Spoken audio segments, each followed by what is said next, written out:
Well, that was fun.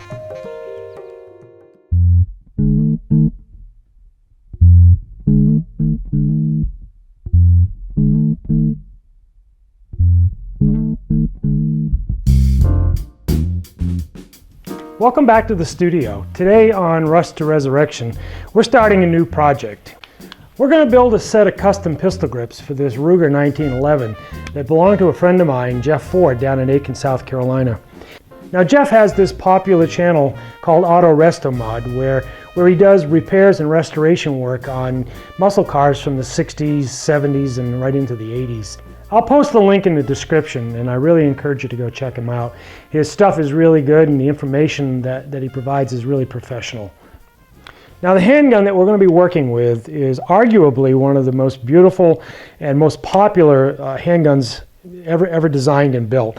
Now the 1911 was designed by John Browning in the earliest years of the 20th century. And is probably equally as popular today as it's ever been in its history. There are so many companies that are making copies of this. Now the one that we're going to be talking about is made by Ruger Firearms.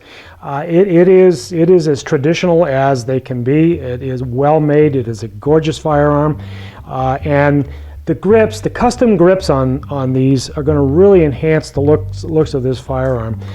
Now the wood that we're going to use is this piece of feathered crotch American walnut.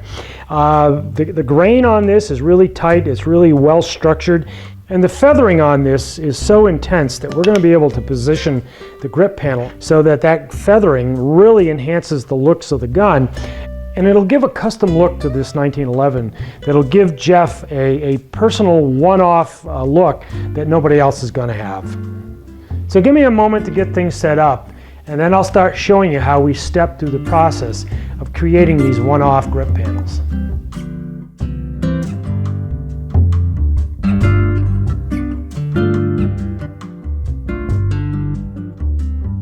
So what we're going to look at today is the art of laying out the shape so that it takes advantage of the figure in the wood. Now we're going to assume that when you picked out your wood that you looked carefully at grain direction and that the wood had strength in all the appropriate places. Now one of the difficulties that can occur is if you try to lay out the stock or the blank or the shape in the blank of wood itself, then it sort of obscures all the color, all the grain, all the figure that you're hoping to enhance.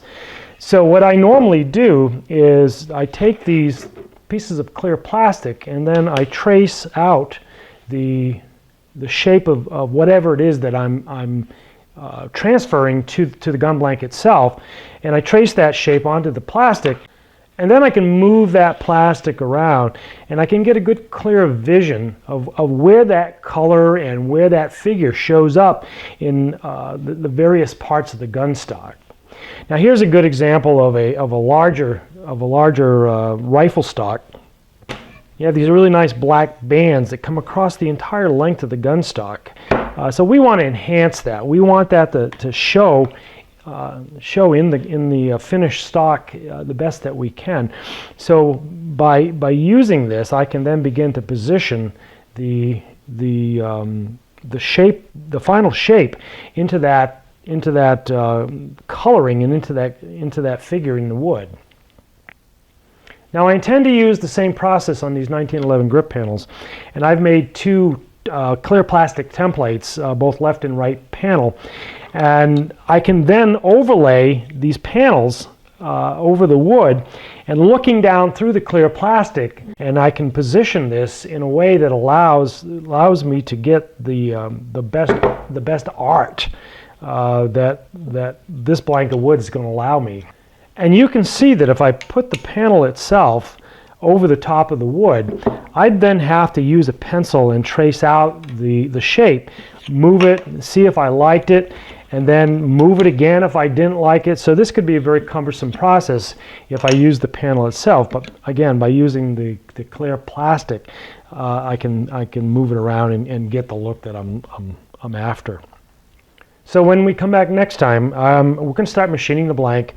I'll have traced out the shape where I think that it's going to look the best in the blank. Then we'll go to the bandsaw, start taking off the slices where we need it.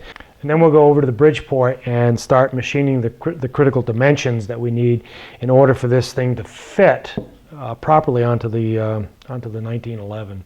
All right, so if you want to follow along, go down and smash that like button, subscribe to the channel, and I'd really like you to go over to Jeff's channel, Auto Rest and Mod, and follow him because it's just a lot of fun. All right, so until the next time, thanks for watching.